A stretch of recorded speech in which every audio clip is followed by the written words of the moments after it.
everybody. Get your engines fired up. It's time for Lights Out. Let's chat.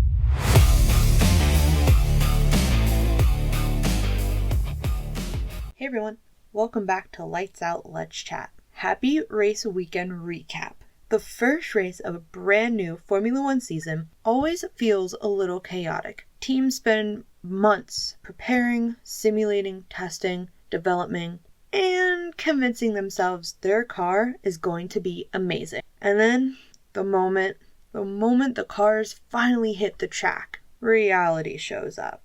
And that's when we find out who actually nailed their winter development and who might still have a little homework to finish. Sometimes teams arrive with a championship contending car, and sometimes, well, they arrive with what can be described as a very expensive, very fast science experiment. But before we dive into the practice sessions, qualifying chaos, and race drama, we need to talk about something that somehow flew completely under the radar that no one is talking about. Because on February 27th, 2026, the governing body of Formula One, the Federation International Automobile, aka FIA, confirmed something that could actually be huge for the future of the sport.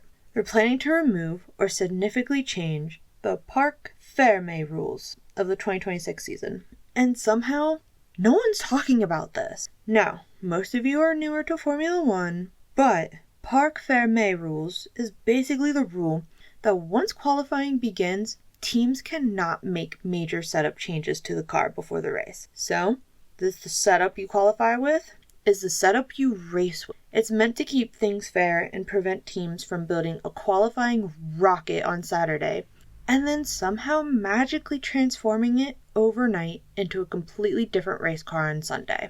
Because let's be honest, if engineers were allowed to do that, some teams would absolutely turn the car into a rocket ship for qualifying, and then rebuild the entire thing Sunday morning like it's Formula One Extreme Makeover Garage Edition. But if this rule changes, teams might be able to adjust their cars after qualifying. Strategy becomes a lot more flexible, and engineers might suddenly have a lot more influence over what happens on Sundays. Basically, the strategic chess game of Formula One could get a whole lot more interesting. And the fact that this announcement happened right before the season started, yeah, that's kind of a big deal. But let's get into the actual on-track action, because this opening weekend definitely gave us plenty to talk about. We're going to start off with Free Practice 1. Free Practice 1 is always the, okay, let's see what we actually built session. Teams are running data programs, checking reliability, and figuring out whether their car behaves the way they expect after months of development. Drivers are learning the limits of the car. Engineers are staring at data screens like hawks, and everyone is quietly trying to figure out how competitive they actually are. Or in some cases, how concerned they should. One thing that started to stand out pretty early in the weekend was the pace from Mercedes and Ferrari. Both teams looked comfortable right away. The cars looked stable through the corners. They looked quick on the straights. And overall, the drivers looked confident pushing them. Now, practice times don't always tell the full story because teams run different fuel loads and different testing programs. But the general feeling coming out of FP1 was pretty clear. Some teams came very prepared and some teams were probably already scheduling very serious meetings back in the garage, possibly with a lot of engineers staring at laptops and quietly saying, well, that's not ideal. Free Practice 2 is when things start getting more serious. Teams usually begin running qualifying some longer race pace stints, which means we start getting a better idea of how competitive the field might be. Again, both Mercedes and Ferrari continue to show a strong pace, which immediately got fans excited about the possibility of a real fight at the front this. And let's be honest, Formula One fans love nothing more than the possibility of a championship battle this early in the season, especially after a few seasons where things have occasionally felt slightly predictable. but not every team looked comfortable. Early signs suggest that Alpine, Aston Martin, Cadillac, and Williams might still have some work to do, and Aston Martin dropped a pretty concerning comment during the weekend. They said they weren't confident their car would make it past 25 laps during the first race, which is not exactly the kind of a statement that inspires confidence before a Grand Prix. That's less of a prediction and more of a warning. If your car can't make it past 25 laps, maybe you should dig more into that before you put drivers at risk. Now, the drama actually started in Free Practice 3, also known as FP3. Free Practice 3 is the final dress rehearsal before qualifying. This is where teams fine-tune their setups, drivers start pushing closer to the limit, and everyone prepares for the intensity of qualifying. Because once qualifying begins, every tenth of a second matters. Unfortunately, FP3 gave us one of the first big incidents of the weekend. Kimi Antonelli crashed while pushing hard through turn 2. He ran a little too wide over the curb at a high speed and lost control. Unfortunately, he did hit the barriers, but thankfully he was okay, which is always the most important thing. But it was just a reminder of how unforgiving Formula One cars can be when drivers are chasing those final tenths of performance. F1 drivers live right on the edge of physics, and sometimes physics wins. Crashes in FP3 also create a lot of pressure for them, because suddenly the mechanics have a very limited time to repair the car before qualifying begins, which means somewhere in that garage a group of mechanics instantly went from normal work pace to F1 pit crew speedrun mode. And those crews are incredibly good at what they do. Cars that look completely destroyed sometimes come back hours later like nothing really happened. Thankfully, Antonelli was able to continue his weekend, but that moment definitely added a little extra tension. Now next will be qualifying, and things got pretty chaotic. Qualifying is split into 3 sessions, Q1, Q2, and Q3. Each round eliminates slowest drivers until we're left with the final group battling for pole position. But the drama started early. During Q1, Max Verstappen crashed while pushing for a fast lap. His rear axle locked up, he lost control, and unfortunately ended up in a wall. And seeing Max in the wall during qualifying is actually pretty rare. I may not like the guy, but he is known for being incredibly precise when it comes to extracting the maximum performance of a car. So when that happened, everyone watching immediately had the same reaction. Wait, did that actually just happen? Thankfully, Max was okay, and the team managed to repair the car before the race. But, again, it's a reminder that even the very best drivers in the world are working with incredibly small margins. They're chasing 10,000ths of a second, and sometimes that final push sends the car just a little beyond the limit. Now, before the race even started, we had another major twist. Oscar Piastri, the Australian driver, crashed before the race. Rumor is the crash was caused by a mix of things: cold tires, something in his power unit. Sadly, he was unable to start, which officially marked him as a DNS, aka did not start.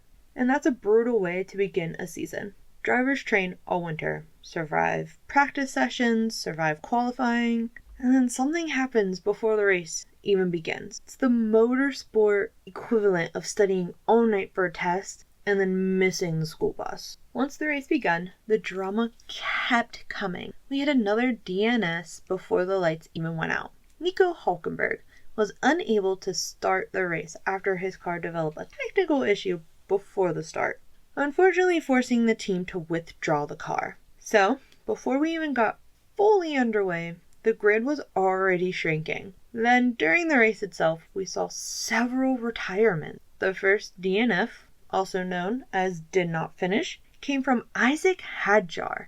On lap 11, his car lost power and pulled over with smoke coming from the back, which triggered the race's first virtual safety car. Not long after that, Valtteri Bottas also retired when his Cadillac suffered a mechanical failure near the pit lane, bringing out another virtual safety car.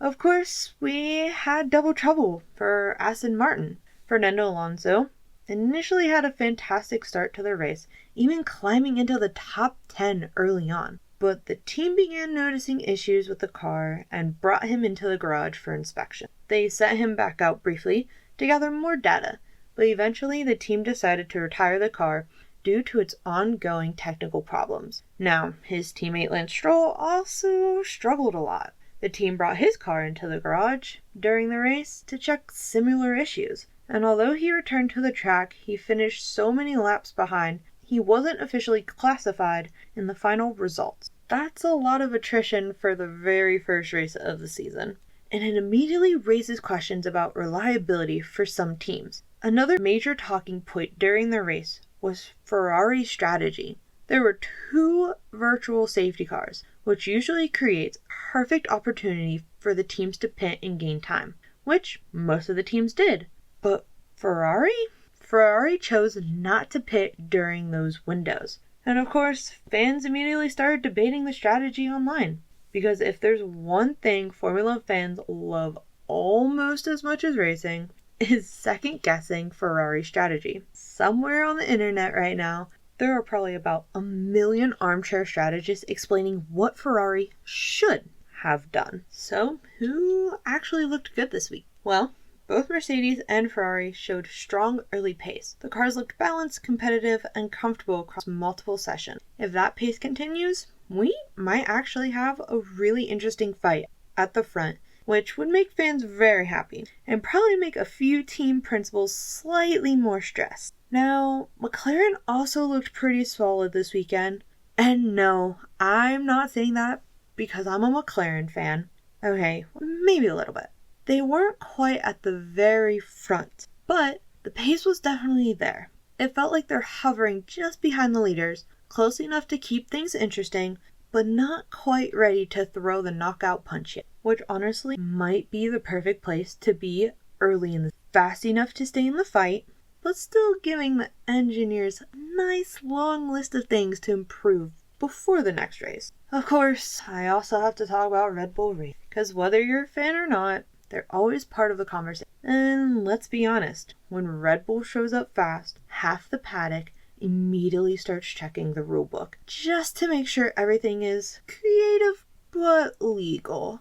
And we can't forget about their sister team, Racing Bulls. They're kind of the younger sibling in the family, learning the ropes, improving every year, and occasionally showing up just to cause chaos in the middle field. So, while Mercedes and Ferrari looked strong this weekend, McLaren is right there lurking behind them. And Red Bull, well, Red Bull's still Red Bull, which means nobody in the paddock is relaxing just yet. Now, on the other side of the grid, several teams look like they have some catching up to do. Alpine still seems to be searching for performance, while Aston Martin has some reliability questions after their worrying pre-race comment. Cadillac is still developing as a newer competitor in the field. And Audi, well, Audi also looked like they still have some work to do. The pace wasn't terrible, but they definitely didn't look like a team ready to challenge the front just yet, which honestly isn't surprising for a program that is still building and learning its way into the sport. Even massive manufacturers usually need a little bit of time before everything really clicks. And of course, Williams Racing also looks like they have some pace to find. But the good news is that Formula One development never stops. Teams will bring upgrades throughout the season, which means today's midfield could look very different at a few races from now. We'll just have to wait and see how these teams keep developing. Alright, before we wrap up today's episode, it's time for a brand new segment I'm adding onto the show. This is F1 News of the Week, where we talk about the biggest story happening in Formula One right now. And of course, this week's topic is a big one, because the new regulations have officially arrived, and fans are already debating them very passionately. The new rules introduced an entirely different power unit component, along with major aerodynamic, and like most big regulation changes in Formula One, reactions so far are, well, mixed. Some people are excited, some people are skeptical, and some fans are already arguing about it on the internet, which, to be fair, is basically a Formula One tradition. Now, the biggest talking point right now is how a new power unit manage energy. Under these regulations, the car relies much more heavily on electrical energy development. Drivers are constantly managing battery power, regeneration, and deployment during a lap, which means racing isn't just about raw engine performance anymore. It's about how efficiently teams and drivers use their energy. And that has sparked a pretty interesting debate, because some drivers have hinted that the cars feel different to drive. For example, Max Verstappen and George Russell have both mentioned that the cars feel extremely energy management heavy. In other words, drivers are spending a lot of time thinking about how and when to deploy battery power, instead of simply just pushing flat out every lap. They're constantly balancing energy. Now, in theory, that sounds very technical and very Formula One, but fans are split on whether that's a good thing. Some fans think it adds a new layer of strategy and skill, because managing energy effectively could become just as important as managing tires or fuel. But other fans are a little more skeptical. Some people are asking, does it feel artificial? Does it make the cars feel less like pure racing machines and more like a strategy game? And one comparison that's popped up a lot online is that it feels like a video game boost system. You know, the kind where you press a button and suddenly your car gets a burst of speed. Now, obviously, the real system is much more complicated than that. Drivers aren't just hitting a turbo button. They're managing multiple energy systems, battery levels, and regeneration zones around the track. But the debate still raises an interesting question. How much strategy is too much strategy? Because Formula One has always walked a very careful line between being a pure racing series, a technical showcase. Part of what makes the sport so fascinating is the engineering. But fans also want to see drivers pushing flat out and battling wheel to wheel. So whenever new technology changes how the cars are driven, people start asking the same question. Does it improve the racing? Or does it make things more complicated without actually making the races better? Now, to be fair, we've seen this debate happen before. When hybrid power units first introduced back in 2014, there was a lot of criticism at the time. Some fans didn't like the sound of the engines, some people thought the technology made the racing too complicated.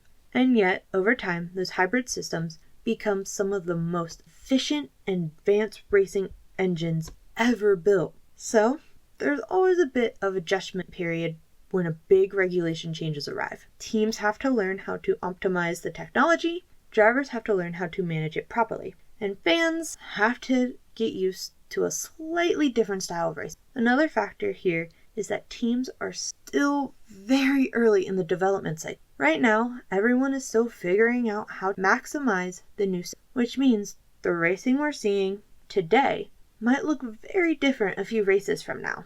Once engineers understand the energy systems better, they'll start finding smarter ways to deploy power. Drivers will get more comfortable managing it during battles, and strategy teams will begin building entire race strategies around energy use. In other words, what feels complicated right now might eventually become one of the most interesting elements of the sport. So, that's this week's F1 News of the Week. And something tells me we're going to be talking about the regulation quite a lot. So that's our first race weekend recap of the season. Crashes in practice, crashes in qualifying, multiple DNFs, strategy debates, and on top of all that, potentially huge regulation with Parc Fermé. So, if this opening race is any indication, this season might be getting very interesting.